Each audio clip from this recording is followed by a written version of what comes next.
અને મહત્વપૂર્ણ સમાચારો પર નજર કરીએ તો 1 થી લઈને 3 મેના રોજ જિલ્લા અને શહેરોમાં જશે ભાજપના નિરીક્ષકો।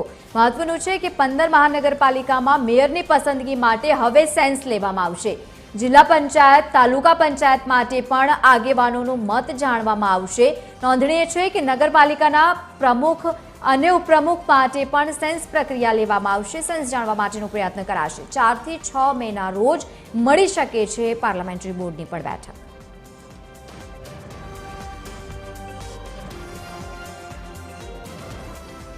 એસોસિએટ એડિટર સોનલ અનડકટ વધુ માહિતી સાથે જોડાયા છે। સોનલ, હવે પદ માટે પણ સતત આગળ ચર્ચાઓ થઈ રહી છે। આવનારા સમયમાં વધુ સેન્સ પણ લેવાશે। શું વધુ માહિતી?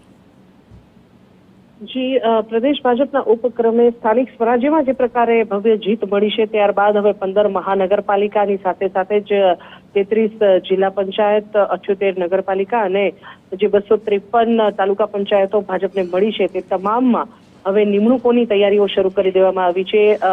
મહાનગરપાલિકા વિસ્તારમાં મેયર, ડેપ્યુટી મેયર અને સ્ટેન્ડિંગ કમિટી ચેરમેન સાથે સાથે જિલ્લા પંચાયત અને તાલુકામાં પ્રમુખ, ઉપપ્રમુખ અને કારોબારી પ્રમુખની નિમણૂકોની જે તૈયારીઓ છે તે કરી દેવામાં આવી છે। તેના માટે હાલથી 1 તારીખથી જ જે નિરીક્ષકો છે તેને જિલ્લા અને શહેરમાં મોકલવામાં આવશે। 1, 2 અને 3 એમ 3 દિવસ દરમિયાન જે નિરીક્ષકોની નિમણૂક કરવામાં આવશે તેઓ લોકોની વચ્ચે જશે અને પ્રક્રિયા પૂર્ણ કરશે તમામ પદ માટે થઈને।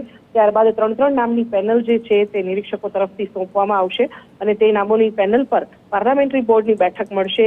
4, 5 અને 6 મેના રોજ જે આ પાર્લામેન્ટરી બોર્ડની બેઠક છે તે મળી શકે છે અને તે અંતર્ગત તે બેઠકમાં આ તમામ કામો પર વિચારણા કરવામાં આવશે અને આખરી મતું મારવામાં આવશે। આ તમામ પ્રક્રિયા જે છે તે 12 મે સુધીમાં પૂર્ણ કરી દેવામાં આવે તેવી ગણતરી હાલના તબક્કે સામે આવી રહી છે। 4, 5, 6 મેના રોજ જે બેઠક મળશે પાર્લામેન્ટરી બોર્ડની તેમાં જે નામો પર મતું મરાશે તેમનું નામ જાહેર કરાયા બાદ તેમની જે શપથની પ્રક્રિયા અને આ તમામ પ્રક્રિયા છે તે પૂર્ણ કરી લગભગ 12 મે સુધીમાં સમગ્ર રાજ્યમાં જે નિમણૂકો છે તે પૂર્ણ કરી દેવામાં આવે તેવી ગણતરી હાલના તબક્કે સામે આવી રહી છે। બિલકુલ સોનલ, આભાર સમગ્ર માહિતી સાથે જોડાવા બદલ।